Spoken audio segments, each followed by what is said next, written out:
10 ವರ್ಷದ ಕನಸು 1 ವರ್ಷಲೇ ಕಲ್ಬೇಕು ಬೇಕಾ ನಿಮಗೆ ಮಾಸ್ಟರ್ ಕೋಚ್ ಸತ್ಯ ಬನ್ನಿ ಅಂತಂದು. ಅರೇ ಏನಿದು ಅರ್ಥ ಆಗಲಿಲ್ಲ. ಮತ್ತೆ ಮಾರ್ಚಲ್ಲಿ ಮುಂದೆ ಅದೇ ನಾವೆಲ್ಲ ಹಿಂಗೆ ನೋಡ್ತಾ ಇರ್ತೀವಲ್ಲ, ಅದರಲ್ಲೇ ಬಂತು. ಮತ್ತೆ ನೋಡೋದ್ರಲ್ಲೇ ಎಲ್ಲ ಇನ್ಸ್ಟಾಗ್ರಾಮಲ್ಲಿ ನೋಡಿ ಬೇಕಾ ನಿಮಗೆ ಬನ್ನಿ, ಬೇಕಾ ನಿಮಗೆ ಬನ್ನಿ, ಕನ್ನಡದಲ್ಲೇ ಹೇಳೋರು. ಈ ಸತೆ ಬಿಡಬಾರ್ದು ಅಂಥೇಳಿ ಮಾರ್ಚಲ್ಲಿ ನಾನು ಕ್ಯಾಚ್ ಮಾಡಿಬಿಟ್ಟು ಇನ್ನೇನು ದೊಡ್ಡ ಫಿಶ್ ಸಿಕ್ತು ನನಗೆ. ಯಾಕಂದರೆ ನನ್ನ 10 ವರ್ಷ ಕನಸು 1 ವರ್ಷದಲ್ಲಿ ಸಿಗುತ್ತೆ, ದೊಡ್ಡ ಫಿಶ್ ಇದೆ ಇಲ್ಲಿ ಅಂತೇಳಿ ಚೆನ್ನಾಗಿ ಸಿಕ್ತು ನನಗೆ. 21 ಡೇಸಲ್ಲಿ ಇದ್ದ ಬಿಸ್ನೆಸ್ಸನ್ನೇ ಇನ್ನೊಂದು ಬಿಸ್ನೆಸ್ ಸಾಧನೆ ಮಾಡ್ಬೋದು ನೀವು ಅಂತಂದು ಹೇಳಿಕೊಟ್ಟವರು ಸತ್ಯ ಅವರು. ಯಾಕೆ ಈ ಮಾತು ಹೇಳ್ತಾ ಇದ್ದೀನಂದರೆ, ನನ್ನ ಬಿಸ್ನೆಸ್ಸು 50 ಕೋಟಿ ಇದೆ.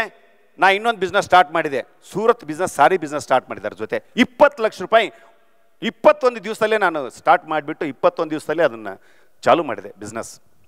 ನನ್ನ 50 ಲಕ್ಷದ 70 ಲಕ್ಷ ಆಯಿತು. ನಾನು 40 ದಿವಸ ಈ BT ಜಾಯ್ನ್ ಆದಮೇಲೆ 40 ದಿವಸ ಹಾಸ್ಪಿಟಲ್ ಇದ್ದೆ, ಒಂದು ಆಪ್ರೇಷನ್ ಮಾಡಿಸ್ಕೊಂಡೆ.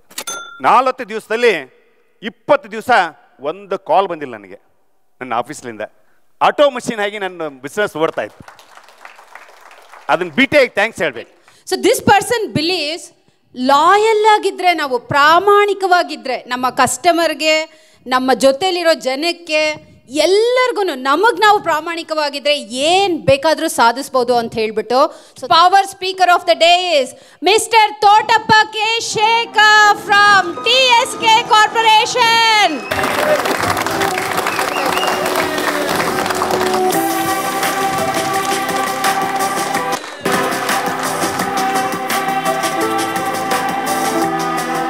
ಗುರಿ ಇರಬೇಕು, ಗುರಿ ಮುಟ್ಟಲು ಒಬ್ಬ ಗುರು ಇರಬೇಕು.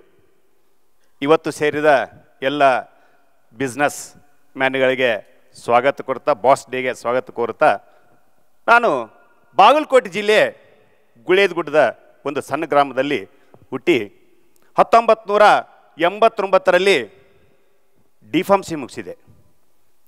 ಇನ್ನೇನು ಡಿಫಾರ್ಮಸಿ ಮುಗಿಸಿದೆ, ಅವತ್ತು ಗೌರ್ಮೆಂಟ್ ಜಾಬ್ಗೆ ಯಾವುದೇ ಇಂಟರ್ವ್ಯೂ, ಇದು ರಿಟರ್ನ್ ಎಕ್ಸಾಮ್ ಇದ್ದಿಲ್ಲ. ಓರಲ್ ಹೋಗ್ಬಿಟ್ಟೆ, 3 ಲಕ್ಷ ಲಂಚ ಕೇಳಿದರು. ಇನ್ನೇ ನನ್ನ ಲೈಫ್ ಮುಗೀತು ಅಂದೆ. ಯಾಕಂದ್ರೆ ನಮ್ಮ ತಂದೆಯವರು ನೇಕಾರಿಕೆಯಿಂದ ಮಗ್ಗ ನೇಯ್ತಾ ಇದ್ದರು. ನಮ್ಮ ತಂದೆಯವರಿಗೆ ಹೇಳಿದೆ, ಈಗ 3 ಲಕ್ಷ ಕೇಳಿದ್ದಾರೆ, ಹೆಂಗೆ ಮಾಡೋಣ ಅಂತೇಳಿ. ಒಬ್ಬರು ಮಾರ್ವಾಡಿ ಕಡೆ ಹೋಗಿದ್ರು. ಇಲ್ಲ, ನಮ್ಮ ಮಗನಿಗೆ 3 ಲಕ್ಷ ಸಾಲ ಕೊಡಿ, ಏನು ನಮ್ಮದು ಸ್ಯಾಲ್ರಿ ಬರುತ್ತೆ ಆ ಸ್ಯಾಲ್ರಿಯಲ್ಲಿ ನಿಮಗೆ ಸಾಲ ಮುಟ್ಟಿಸ್ತೀವಿ ಅಂತ ಹೇಳಿದರು. ಅವರು ಒಂದೇ ಮಾತು ಹೇಳಿದರು, ಏನು ಎಬಿಲಿಟಿ ಇದೆ 3 ಲಕ್ಷ ಕೊಡಲಿಕ್ಕೆ ನಿಮಗೆ? ತಕ್ಷಣ ನಮ್ಮ ತಂದೆಯವರು ಹೇಳಿದರು, ಆಗಲ್ಲ ಅಂತ ಹೇಳಿಬಿಟ್ರು. ಅವರೇ 6 ತಿಂಗಳು ಬಿಟ್ಟು, ನಿನ್ನ ಮಗ ಏನೋ ಡಿಫಾರ್ಮಸಿ ಓದಿದ್ದಾನಂತಲ್ಲ, ಏನಾದರೂ ಇಂಗ್ಲೀಷ್ ಬರ್ತಾ ಅಂತ ಕೇಳಿದ್ರಂತೆ. ನನಗೆ ಕೇಳಿದರು, ನಾನು ಕೂಡ ಬರುತ್ತೆ ಅಂತ ಹೇಳಿಬಿಟ್ಟೆ. ಹ್ಞೂ ಅಂತ ಹೇಳಿಬಿಟ್ಟೆ, ಬರುತ್ತೆ ಅಂತಂದು. ಅವ್ರು ಬಂದುಬಿಟ್ಟು, ನಾವು ಈಗ ಹೊಸದು ಇಂಪೋರ್ಟ್ ಎಕ್ಸ್ಪೋರ್ಟ್ ಸ್ಟಾರ್ಟ್ ಮಾಡಿದ್ದೀವಿ ಅಂತಂದು. ಆ ವರ್ಡ್ ಕೇಳಿದ್ದ ಫಸ್ಟ್ ಟೈಮ್. ಆಯ್ತಂದೆ, ಹೋಗೋಣ ಅಂತಂದು. ನಮ್ಮ ತಂದೆಯವರು ಹೇಳಿದ್ರು, 1500 ರೂಪಾಯಿ ಸ್ಯಾಲ್ರಿ 92ರಲ್ಲಿ ಬೆಂಗಳೂರಿಗೆ ಬಂದೆ ಸರ್. ನಾನು 92ರಲ್ಲಿ ಬಂದ ತಕ್ಷಣ 1 ತಿಂಗಳಾದ ತಕ್ಷಣ ಇಷ್ಟು ಚೆಕ್ ಡಿಸ್ಕೌಂಟ್ ಮಾಡ್ತಾಯಿದ್ರು, ಇಷ್ಟು ಚೆಕ್ ಕೊಟ್ಟು ಆ ಬ್ಯಾಂಕಿಗೆ ಹೋಗಿ ಈ ಬ್ಯಾಂಕಿಗೆ ಹೋಗಿ ಅಂತೇಳಿ 6 ತಿಂಗಳಲ್ಲಿ ಅವ್ರು ಬಿಸ್ನೆಸ್ ಸ್ಟಾರ್ಟ್ ಮಾಡಿದರು. ಇಂಪೋರ್ಟ್ ಎಕ್ಸ್ಪೋರ್ಟ್ ಇಂಪೋರ್ಟ್ ಮಾಡೋಕ್ಕೆ ಸ್ಟಾರ್ಟ್ ಮಾಡಿದರು. ಇಂಪೋರ್ಟ್ ಮಾಡೋಕ್ಕೆ ಸ್ಟಾರ್ಟ್ ಮಾಡಿಬಿಟ್ಟು, ನೀವು ಹೋಗಪ್ಪ ಈ ಬ್ಯಾಂಕಿಗೆ, ನಾವು ಮಾತಾಡಿ ಬಂದಿದ್ದೀನಿ, ಕ್ರೆಡಿಟ್ ಆಫ್ ಲೆಟರ್ಸು ಮತ್ತು ಇಂಪೋರ್ಟಿಗೆಲ್ಲ ಫಾರ್ಮ್ ತುಂಬಬೇಕು, ಇವೆಲ್ಲ ಮಾಡಿ ನೀನು ರೆಡಿ ಮಾಡಂತ ಹೇಳಿದರು. ಸತ್ಯ ಸರ್, ನಾನು ಬಂದಿದ್ದೆ ಕನ್ನಡ ಮೀಡಿಯಮ್ಲಿಂದ, ಇಂಗ್ಲೀಷ್ ಅನ್ನೋದೇ ಗೊತ್ತಿದ್ದಿಲ್ಲ ನನ್ನ ಲೈಫಲ್ಲಿ. ಡಿಫಾರ್ಮಸಿ ಮುಗಿಸ್ಬೇಕಾದ್ರೂ ಫಸ್ಟ್ ಬ್ಯಾಚ್ ಇನ್ ಬಾಗಲಕೋಟೆ, ಅಲ್ಲಿ ಕೂಡ ಕಾಪಿ ಮಾಡೇ ಪಾಸ್ ಮಾಡಿತ್ತು. ಏನು ಮಾಡಬೇಕು, ಚಾಲೆಂಜ್ ಆಗಿತ್ತು ಸರ್ ಲೈಫಲ್ಲಿ. ಚಾಲೆಂಜ್ ಅನ್ನೋದು ನನ್ನ ಲೈಫಲ್ಲಿ ಭಾಳ ಚೆನ್ನಾಗಿ ಬಂತು. ನನಗೆ ಬರಲಾರ್ದಂತಂದು ಎದುರುಗಡೆ ಕುಂತವ್ರಿಗೆ ಕೇಳಿಬಿಟ್ಟೆ, ಇದನ್ನು ಹೆಂಗೆ ಮಾಡಬೇಕು. ಅದನ್ನು ಅಸಹ್ಯ ಮಾಡಿದರೆ ನಾನು ಫೇಲ್ ಆಗ್ತಾಯಿದ್ದೆ.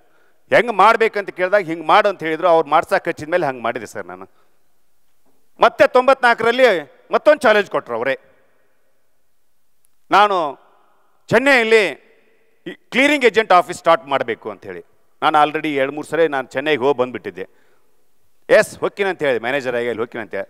ಅಲ್ಲಿ ಹೋದ ತಕ್ಷಣ ಅದೇ ತಮಿಳು ಮಾತಾಡಬೇಕು, ಇಂಗ್ಲೀಷ್ ಮಾತಾಡಬೇಕು. ನಾವೆಲ್ಲ ಗೌಟಿ ಭಾಷೆ. ಇವತ್ತಾದರೂ ಬೆಂಗಳೂರಿಗೆ ಬಂದು 34 ವರ್ಷದಿಂದ ನನ್ನ ಭಾಷೆ ಚೇಂಜ್ ಆಗಿಲ್ಲ. ಈ ಜರ್ನಿ ಮಾಡ್ಕೊತ ನಾನು ಅಲ್ಲಿ ಚಾಲೆಂಜ್ ಆಗಿ ತೊಗೊಂಡು ಕ್ಲಿಯರಿಂಗ್ ಫಾರ್ವರ್ಡಿಂಗ್ ಎಲ್ಲ ಮಾಡ್ತಾಯಿದ್ದೆ, ಎಕ್ಸ್ಪೋರ್ಟದ್ದು ಕ್ಲಿಯರಿಂಗ್ ಬಿಲ್ ಮಾಡ್ತಾಯಿದ್ದೆ, ಎಲ್ಲ ಕಮಿಷನರ್, ನನ್ನ ಏನಾದರೂ ಪರ್ಸನಲ್ ಇಶ್ಯೂ ಬಂದರೆ ಕಮಿಷನರ್ಗೂ ಭೇಟಿಯಾಗಿದ್ದೀನಿ.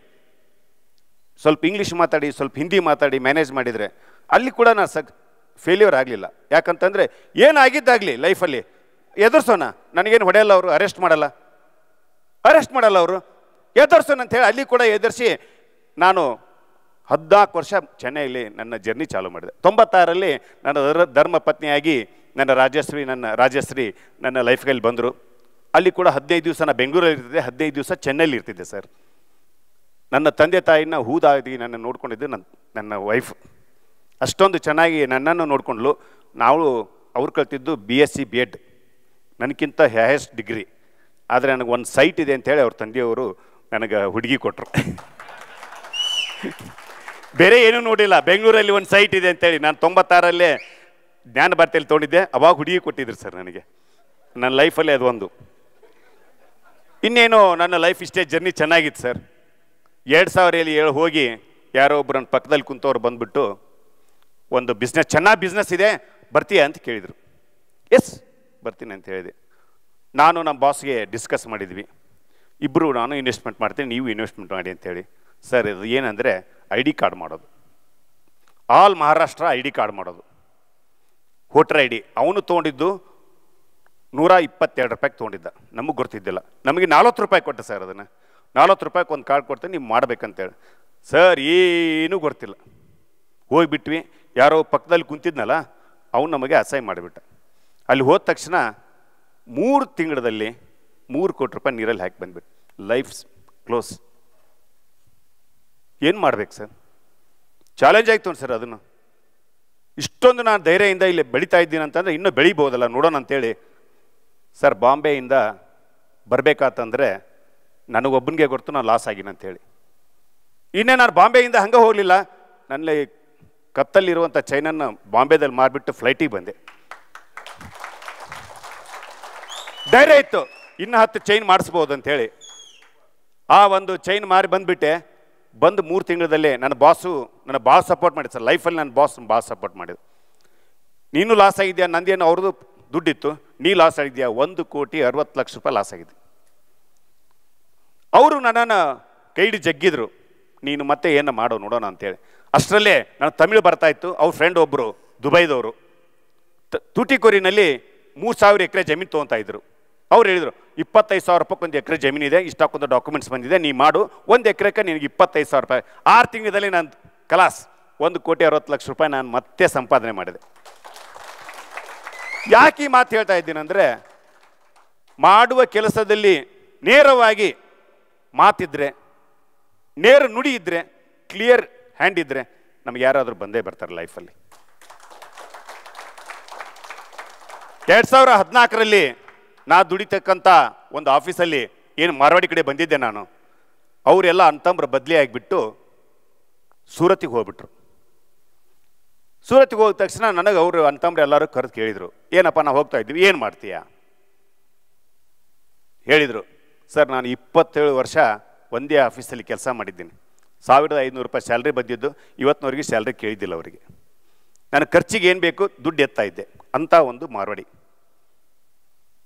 ಹೋಗೋದ ತಕ್ಷಣ ನನಗೆ 2 ಕೋಟಿ ರೂಪಾಯಿ ಒಂದು ಮನೆ ಕೊಡಿಸಿದ್ರು, 15 ಲಕ್ಷ ರೂಪಾಯಿ ಒಂದು ಕಾರ್ ಕೊಡಿಸಿದ್ರು, 50 ಲಕ್ಷ ರೂಪಾಯಿ ದುಡಿ ಬಂಡವಾಳ ಆಗಿ ಅವ್ರದ್ದು ಪ್ರಾಪರ್ಟಿ ಇತ್ತು ಕಬ್ಬನ್ಪೇಟೆಯಲ್ಲಿ, ನೀ ಅಲ್ಲಿ ಸೀರೆ ಅಂಗಡಿ ಮಾಡು, ಏನಾದರೂ ಬಿಸ್ನೆಸ್ ಮಾಡು ಅಂತ ಹೇಳಿ ಕೊಟ್ಟು ಹೋದಂಥ ನನ್ನ ಗುರುಗಳವರು. ಇವತ್ತು ಬಾಸ್ ಡೇ, ಅವ್ರು ನೆನೆಸಲೇಬೇಕು. ಇದೆಲ್ಲ ಹೆಂಗೆ ಬಂತು ಅಂತ ಕೇಳ್ಬೋದು. ಈ ಬಂದಿದ್ದ ಜರ್ನಿ 27 ವರ್ಷ ನಿಯತ್ಲಿಂದ ಕೆಲಸ ಮಾಡಿದ್ದಕ್ಕೆ ಬಂತು. ಎಲ್ಲ ಬಿಸ್ನೆಸ್ ಓನರ್ಸಿಗೆ ಹೇಳ್ತಾ ಇದ್ದೀನಿ, ನಿಯತ್ಲಿಂದ ಇದ್ದಿದ್ದಕ್ಕೆ ನನಗೆ ಆ ಒಂದು ಇಷ್ಟೊಂದು ಪವರ್ ಸಿಕ್ತು. ಓಕೆ, 2016 ಒಂದು ಸೀರೆ ಅಂಗಡಿ ಚಾಲೂ ಮಾಡಿದೆ ಸರ್ ನಾನು ಕಬ್ಬನ್ಪೇಟಲ್ಲಿ. ಏನೂ ಗೊತ್ತಿಲ್ಲ, ಬೇರೆದವ್ರಿಗೆ ಸಲುವಾಗಿ 27 ವರ್ಷ ಕೆಲಸ ಮಾಡಿದ್ದೆ. ನನ್ನ ಸಲುವಾಗಿ ನಾನು ದುಡಿಬೇಕು. ಇವಾಗ ವಯಸ್ಸು 51 ಅವತ್ತು. ಇನ್ನೇನು ರೆಸ್ಟ್ ತೊಗೊಂಡು ಟೈಮಲ್ಲಿ ದುಡಿಬೇಕು. ಅದನ್ನು ಕೂಡ ಚಾಲೆಂಜ್ ಆಗಿ ತೊಗೊಂಡೆ. ನನ್ನ ಜೊತೆಯಲ್ಲಿದ್ದರೆ ಒಬ್ಬರು ಮಹಾರಾಷ್ಟ್ರ ಐಟಮ್ಸ್ ಮಾಡೋದು ಎಲ್ಲ ಅವ್ನಿಗೆ ಗೊತ್ತಿತ್ತು, ಮಾರ್ಕೆಟಿಂಗು. ನನ್ನ ಜೊತೆಯಲ್ಲಿ ಫ್ರೆಂಡ್ಸ್, ನಮ್ಮ ಆಫೀಸಲ್ಲಿ ಕೆಲಸ ಮಾಡೋನು ಅಕೌಂಟಿಂಗ್ ಗೊತ್ತಿತ್ತು. ಅವ್ರ ಜೊತೆಯಲ್ಲಿ ಸೀರೆ ಬಿಸ್ನೆಸ್ ಸ್ಟಾರ್ಟ್ ಮಾಡಿದೆ. ಸೀರೆ ಬಿಸ್ನೆಸ್ ಸ್ಟಾರ್ಟ್ ಮಾಡಿ 1ನೇ ವರ್ಷ 3 ಕೋಟಿ ಮಾಡಿದೆ, 2ನೇ ವರ್ಷ 5 ಕೋಟಿ, ಈ ರೀತಿ ಬೆಳ್ಕೊತ ಬಂದು 8 ಕೋಟಿ ನಿಂತುಬಿಟ್ಟೆ. ಹೌದು, ಎಲ್ಲ ದುಡ್ಡು ಬಂದು 8 ಕೋಟಿ ಆಯಿತು, ಹೆಂಗೆ ಬಂತು, ಎಲ್ಲಿ ಹೋಯ್ತು ಅನ್ನೋದು ನನಗೆ ಗೊತ್ತಿದ್ದಿಲ್ಲ. ಪ್ರಾಫಿಟ್ ಅಲ್ಲೇ ಇತ್ತು, ಇದು ಮಾಡಬೇಕು ಅಂಥೇಳಿ ಸೀದಾ ನೋಡಿದೆ. ಜನವರಿ ಒಳ್ಳೆ ಅಂದೆ, 10 ವರ್ಷದ ಕನಸು 1 ವರ್ಷಲೇ ಕಲ್ಬೇಕು ಬೇಕಾ ನಿಮಗೆ? ಮಾಸ್ಟರ್ ಕೋಚ್ ಸತ್ಯ ಬನ್ನಿ ಅಂತಂದು. ಅರೇ ಏನಿದು ಅರ್ಥ ಆಗಲಿಲ್ಲ. ಓ ಏನೋ ಇದೊಂದು ಮಜಾ ಮಾರ್ಕೆಟ್ ಐತಂತೆ. ಏನೋ ದುಡ್ಡು ಕಟ್ಟಿದೆ, ಬಿಟ್ಬಿಟ್ಟೆ, ಆಗಲಿಲ್ಲ. ಮತ್ತೆ ಮಾರ್ಚಲ್ಲಿ ಮುಂದೆ ಅದೇ ನಾವೆಲ್ಲ ಹಿಂಗೆ ನೋಡ್ತಾ ಇರ್ತೀವಲ್ಲ, ಅದರಲ್ಲೇ ಬಂತು. ಮತ್ತೆ ನೋಡೋದ್ರಲ್ಲೇ ಎಲ್ಲ ಇನ್ಸ್ಟಾಗ್ರಾಮಲ್ಲಿ ನೋಡಿ, ಬೇಕಾ ನಿಮಗೆ ಬನ್ನಿ, ಬೇಕಾ ನಿಮಗೆ ಬನ್ನಿ, ಕನ್ನಡದಲ್ಲೇ ಹೇಳೋರು. ಈ ಸತೆ ಬಿಡಬಾರ್ದು ಅಂಥೇಳಿ ಮಾರ್ಚಲ್ಲಿ ನಾನು ಕ್ಯಾಚ್ ಮಾಡಿಬಿಟ್ಟು ಇನ್ನೇನು ದೊಡ್ಡ ಫಿಶ್ ಸಿಕ್ತು ನನಗೆ. ಯಾಕಂದರೆ ನನ್ನ 10 ವರ್ಷ ಕನಸು 1 ವರ್ಷದಲ್ಲಿ ಸಿಗುತ್ತೆ, ದೊಡ್ಡ ಫಿಶ್ ಇದೆ ಇಲ್ಲಿ ಅಂಥೇಳಿ ಚೆನ್ನಾಗಿ ಸಿಕ್ತು ನನಗೆ. ಸರ್, ನಾನು ಆ್ಯಕ್ಚುಲಿ ಅಷ್ಟೊಂದು ಯಾವುದು ನನಗೆ ಇಂಗ್ಲೀಷು ಇವತ್ತಾದರೂ ಬರೆಯೋಕ್ಕೆ ಬರಲ್ಲ, ಕನ್ನಡನೂ ಬರೆಯೋಕ್ಕೆ ಬರಲ್ಲ. ನಾನು ಕಲ್ತಿದ್ದು ಏಮ್ ಒಂದೇ. ಇವತ್ತು ಕೂಡ ಅಷ್ಟೊಂದು ಪರ್ಫೆಕ್ಟಾಗಿ 4 ದಿವಸದಲ್ಲೇ ನಾನು ಡೈಮಂಡ್ ಮೆಂಬರ್ ಆಗಿ 21 ಡೇಸಲ್ಲೇ ಇದ್ದ ಬಿಸ್ನೆಸ್ಸನ್ನೇ ಇನ್ನೊಂದು ಬಿಸ್ನೆಸ್ ಸಾಧನೆ ಮಾಡ್ಬೋದು ನೀವು ಅಂತಂದು ಹೇಳಿಕೊಟ್ಟವರು ಸತ್ಯ ಅವರು. ಯಾಕೆ ಈ ಮಾತು ಹೇಳ್ತಾ ಇದ್ದೀನಂದರೆ, ನನ್ನ ಬಿಸ್ನೆಸ್ಸು 50 ಕೋಟಿ ಇದೆ, ನಾ ಇನ್ನೊಂದು ಬಿಸ್ನೆಸ್ ಸ್ಟಾರ್ಟ್ ಮಾಡಿದೆ. ಸೂರತ್ ಬಿಸ್ನೆಸ್, ಸಾರಿ ಬಿಸ್ನೆಸ್ ಸ್ಟಾರ್ಟ್ ಮಾಡಿದ್ದಾರೆ ಜೊತೆ 20 ಲಕ್ಷ ರೂಪಾಯಿ 21 ದಿವಸದಲ್ಲೇ ನಾನು ಸ್ಟಾರ್ಟ್ ಮಾಡಿಬಿಟ್ಟು 21 ದಿವಸದಲ್ಲೇ ಅದನ್ನು ಚಾಲೂ ಮಾಡಿದೆ ಬಿಸ್ನೆಸ್. ನನ್ನ 50 ಲಕ್ಷದ 70 ಲಕ್ಷ ಆಯಿತು ಬಿಸ್ನೆಸ್. ಮಾಡ್ಬೋದು ಅಂತನೂ ನನಗೆ ಇದಾಯಿತು. ನಾನು ಕೂಡ ಇವಾಗ ಮತ್ತೆ ಸೂರತ್ ಬಿಸ್ನೆಸ್ಸನ್ನು ಸ್ಟಾರ್ಟ್ ಮಾಡಿ ಮತ್ತೆ 21 ಡೇಸ್ ಮುಗಿದ ಮೇಲೆ ನಿಮ್ಗೆ ಗೊತ್ತಿರ್ಬೋದು, ಬರೋದು ಬುಧವಾರ ಕಾಯ್ಕೋ ಅಂತ ಕುಂತಿರ್ತೀವಿ ನಾವೆಲ್ಲ. 21 ದಿವಸದಲ್ಲೇ ಎಲ್ಲ ಕಲ್ತ್ಬಿಟ್ಟೆ, ಹೆಂಗೆ ಮ್ಯಾನೇಜ್ಮೆಂಟ್ ಮಾಡಬೇಕು. ಇದ್ದು ಹುಡುಗರನ್ನ ನಾನು ತಲೆ ಓಡಿಸ್ಲಾರ್ದ ನಾನೇ ಎಲ್ಲ ಪೇಮೆಂಟ್ ಕೇಳೋದು, ನಾನು ಎಲ್ಲ ಸ್ಯಾಲ್ರಿ ಮಾಡೋದು, ನಾನು ಎಲ್ಲ ಮಾಡ್ತಾಯಿದ್ದೆ. 21 ದಿವಸದಲ್ಲೇ ಅವ್ರಿಗೆ ಟ್ರೈನಿಂಗ್ ಕೊಟ್ಬಿಟ್ಟು ನಾನು ಫ್ರೀ ಆಗಿಬಿಟ್ಟೆ. ಅವ್ರು ಕೂಡ ಇವತ್ತು ನನ್ನ ಸ್ಟಾಕು ಇದನ್ನು ಹೆಂಗೆ ಕ್ಲಿಯರ್ ಮಾಡಬೇಕು ಅಂತೇಳಿ ಅವ್ರು ಕೂಡ ನನಗೆ ಬಂದುಗಳೇನ ಟೇಬಲ್ ಮೇಲೆ ಚಾರ್ಟ್ ಇರ್ತಾನೆ. ಓದು ಬರೋದಕ್ಕಿಂತ ಯಾರಿಗೆ ನಾವು ಕಲಿಸ್ಕೊಡ್ತೀವಿ ಅವರು ನಮಗೆಲ್ಲ ಕಲಿಸ್ಕೊಡ್ತಾರೆ ಹೊಳ್ಳಿ ಅನ್ನೋದು ಕಲಿಸ್ಕೊಟ್ಟಿದ್ರು. ಇದೇ ರೀತಿ ಬುಧವಾರ ಕ್ಲಾಸಿಗೆ ಬಂದ್ವಿ. ಡೇಲಿ ಬೆಳಗ್ಗೆ 7 ಗಂಟೆಗೆ ಎಲ್ಲರೂ ನೋಡ್ತಾ ಇರ್ಬೋದು. ಹೈಯೆಸ್ಟ್ ನಾನು ಮಾತಾಡ್ತಾ ಇದ್ದೆ, ಯಾಕಂದರೆ ನಾ ಅಚೀವ್ಮೆಂಟ್ ಆಗಿದ್ದನ್ನು ಹೇಳ್ಕೋಬೇಕು ಎಲ್ಲರಿಗೆ ಅಂಥೇಳಿ, ಎಲ್ಲರೂ ಕೇಳ್ಕೊಂಡಿರ್ಬೇಕು. ನಾನು ಬುಧವಾರ ದಿವಸ ಬಂದ ತಕ್ಷಣ ಎಕ್ಸಾಮಲ್ಲಿ ಬರೆದಿದ್ದಿಲ್ಲ ಅಷ್ಟೊಂದು. ಇನ್ನೊಂದು ಮೊಬೈಲ್ ಇಟ್ಕೊಳೋದು, ಅಲ್ಲಿ ಕನ್ನಡ ನೋಡೋದು, ಇಲ್ಲಿ ಬರಿತಾ ಇದ್ದೆ. 20 ಚಾರ್ಟ್ ಕೊಡೋರು, ಆ ಚಾರ್ಟಲ್ಲಿ ಹೇಳೋರು ಎಷ್ಟು % ಜಾಸ್ತಿ ಆಗಿದೆ. ಅಯ್ಯೋ ನಮ್ದು ಇನ್ನೂ 3%, ನಮ್ದಿಲ್ಲ 20% ಮರೋಣ. ಸರ್, ನಾನು ಮಾಡಿದ್ದೆ, ಆ ಅಚೀವ್ಮೆಂಟ್ ಮಾಡಿದ್ದೆ ಅಂತ ಬರಿತಾ ಇದ್ದೀನಿ. ಇಲ್ಲ ಸುಮ್ಮನೆ ಬರೆಯೋಕ್ಕಾಗುತ್ತಾ? ಆಗಲ್ಲ ಸರ್, ಕೈ ಇದಾಗುತ್ತೆ. ಯಾರ ಮನಸ್ಸು ಒಪ್ಪಲ್ಲ. ಯಾರ ಮನಸ್ಸು ಸ್ವಚ್ಛ ಇರುತ್ತೆ, ಬರಿಬೇಕಾದ್ರೂ ಅದನ್ನು ಬರೀತಾರೆ. ಅದು ಒಂದು ಕಲಿಸ್ಕೊಟ್ರು ಬುಧವಾರ. ನಂದು ಡಿಜಿಟಲ್ ಕ್ಲಾಸ್. ಇನ್ನು ಮೇಡಮ್ ಅವ್ರಿಗೆ ಬರೋಣ. ಮೇಡಮ್ ಅವರಿಗೆ ನಂದು B2B ಬಿಸ್ನೆಸ್. ನಾನು ಎಷ್ಟೋ ಕ್ವಶನ್ ಕೇಳ್ತಾ ಇರ್ಬೋದು, ಮೇಡಮ್ ನಮ್ಮದು B2B ಬಿಸ್ನೆಸ್ ನಾನು ಹೆಂಗೆ ಮಾಡಲಿ? ನಂದು ಒಂದು ವಿಡಿಯೋ ಮಾಡಿ ಹಾಕಿದ್ದೆ, ಏನು ಹೊಸ ಬಿಸ್ನೆಸ್ ಚಾಲು ಮಾಡ್ಯೋನೋ, ನಮ್ಮ ಸೀರೆ ತೋರ್ಸಂಗಿಲ್ಲನೋ ಅಂದ್ಬಿಟ್ರು. ಅಯ್ಯೋ ಯಪ್ಪ, ಇದು ಕಿರಿಕಿರಿ ಬೇಡ ಅಂತೇಳಿ. ಗೊತ್ತಿರ್ಬೋದು ಸರ್, ನಂದು ಹೋಲ್ಸೇಲ್ ಬಿಸ್ನೆಸ್, ರಿಟೇಲ್ ಬಿಸ್ನೆಸ್ಸಲ್ಲಿ ಯಾವ ರೀತಿ ಇರುತ್ತೆ ಅಂತೇಳಿ ನೋಡ್ತಿರತ್ತೀರಿ. ನಾನು ಹೋಲ್ಸೇಲ್ ಬಿಸ್ನೆಸ್ ಇರೋದ್ರಿಂದ ಅದು ಕಂಟ್ರೋಲ್ ಮಾಡೋಕ್ಕಾಗಿಲ್ಲ. ಏನು ಮಾಡಬೇಕು? ನಾನು ಒಂದು ಮೇಡಮ್ ಅವ್ರು ಹೇಳಿದ ಪ್ರಕಾರ ಒಂದು ವಿಡಿಯೋ ಮಾಡಿದೆ ಸರ್. ಸೂರತ್ಗೆ ಹೋದೆ, ಇಲ್ಲಿಂದ ಸೂರತ್ಗೆ ಹೋಗ್ಬಿಟ್ಟು ಎಲ್ಲ ಸೀರೆ ವಿಡಿಯೋ ಮಾಡಿದೆ. ಯಾವ ಮಾರಿಲ್ಲ ಆ ಸೀರೆ ವಿಡಿಯೋ ಮಾಡಿದೆ. ಪೋಸ್ಟರ್ಸ್ ಮಾಡಿದೆ. ಯಾರು ಅಂಗಡಿಗೆ ಹಚ್ಚಬೇಕು ಅವ್ರ ಅಂಗಡಿ ಹೆಸರು ಹಾಕಿದ್ದೆ. ಅದರಲ್ಲಿ ನನ್ನ ಹೆಸರು, ಅವ್ರ ಅಂಗಡಿ ಹೆಸರು. ಸೀದಾ ಪುನಾದಿಂದ ನಾನು ಸೂರತ್ಲಿಂದ ಬೆಂಗಳೂರಿಗೆ ಬರಲಿಲ್ಲ, ಪುನಾಕ ಬಾಂಬೆಗೆ ಹೋಗ್ಬಿಟ್ಟೆ. ಪೋಸ್ಟರ್ ಕೊಟ್ಟೆ ಅವ್ರಿಗೆ. ಎಷ್ಟೊಂದು ಚೆನ್ನಾಗಿದೆ, ಇದು ಯಾವಾಗ ಮಾಡಿದ್ದೇವೆ ಸೀರೆ? ಸರ್, ನಮ್ಮ ಅಂಗಡಿಯಲ್ಲಿ ನೋಡಿದ್ದೀರಿ, ತೊಗೊಂಡಿಲ್ಲ ನೀವು. ಆದರೂ ಆ ಸೀರೆ ಆರ್ಡರ್ ಕೊಟ್ಟರು. ಯಾವಾಗ ಕೊಟ್ಟರು ಗೊತ್ತಾ ಸರ್? ಈ ಬಿಸ್ನೆಸ್ ಯಾವಾಗ ಮಾಡಿದ್ದು? ಯಾವತ್ತು ನನ್ನ ಸ್ಲ್ಯಾಕ್ ಬಿಸ್ನೆಸ್ ಇರುತ್ತೆ ಅವತ್ತು ನಾ ಸೇಲ್ ಮಾಡಿದೆ. ಆ ಪೋಸ್ಟರ್ ತೋರಿಸಿ, ವಿಡಿಯೋ ತೋರಿಸಿ. ಇದು ಕೂಡ ಡಿಜಿಟಲಲ್ಲೇ ಆಗಿದ್ದು ನಂದು. ಈ ಕೂಡ ಬಿಸ್ನೆಸ್ ಡಿಜಿಟಲಲ್ಲೇ ಆಗಿದ್ದು. ನಾನು ಹೇಳಬೇಕಂದ್ರೆ ಡಿವೆಂಟ್ ಟಚ್ ಹೋಗಿದೆ. ಎಷ್ಟೊಂದು ಟೆನ್ಷನ್ ಇರುತ್ತೆ ನಾವೆಲ್ಲ ಬಿಸ್ನೆಸ್ ಮ್ಯಾನ್ಗಳಿಗೆ. ನಾವು ಇವತ್ತು ಹೇಳ್ಕೋಬೋದು, ಆ ಟೆನ್ಷನ್ ಅನ್ನೋದು ಕಳ್ಕೊಳ್ಬೇಕಾದ್ರೆ ಡಿವೆಂಟ್ ಟಚ್ ಹೋಗ್ಬೇಕು. ನಮ್ಮ ಇದು ಇರೋದು ನಾವು ಇಳ್ಕೊಂಡಿದ್ದಂಥ ಒಂದು ಪ್ಲೇಸು, ಆ ಪ್ಲೇಸ್ ಒಂದು ನದಿ ಪಕ್ಕದಲ್ಲೇ. ಬೆಳಗ್ಗೆ ಎದ್ದ ತಕ್ಷಣ 7 ಗಂಟೆಗೆ ಅಲ್ಲೇ ಕ್ರಿಯೆಗಳನ್ನು ಮಾಡಿಸ್ತು. ಅಲ್ಲೇ ಕುಂತ ಬರ್ಸೋದು, ಅಲ್ಲೇ ಕುಂತ ಓದೋದೆಲ್ಲ.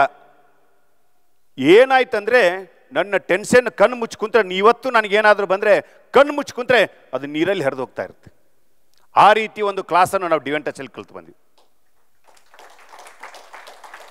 ಮತ್ತೊಂದು ಹೇಳಬೇಕು, ನಾನು ಇನ್ನೊಂದು ಲಾಸ್ಟ್ ವಿಚಾರ ನಿಮ್ಗೆ ಹೇಳಲೇಬೇಕು.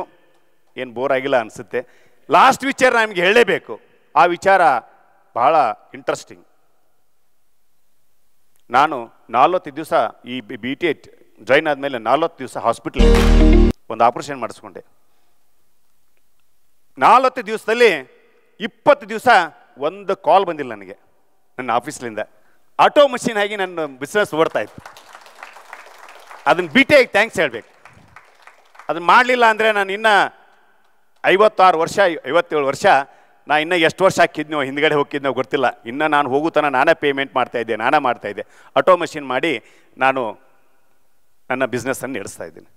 ಬರುವ 10 ವರ್ಷದಲ್ಲಿ ಏನು ಮಾಡ್ಬೋದು ಅಂಥೇಳಿ ಸೂರತ್ತದ ಮಷಿನ್ ತಂದು ಬೆಂಗಳೂರಲ್ಲಿ ಹಾಕಿ 100 ಜನಕ್ಕೆ ಕೆಲಸ ಕೊಟ್ಟು 100 ಜನಕ್ಕೆ ಕೆಲಸ ಕೊಟ್ಟು 100 ಕೋಟಿ ಕಂಪ್ನಿ ಮಾಡಬೇಕು ಅನ್ನೋ ಒಂದು ಆಸೆ ಇಟ್ಟು ಐ ಆಮ್ ಪವರ್ಫುಲ್ ಬಾಸ್ ಆಗಿರ್ಬೇಕಂತ ಮಾಡ್ತಾ ಇದ್ದೆ. Super. Amazing, sir. Super.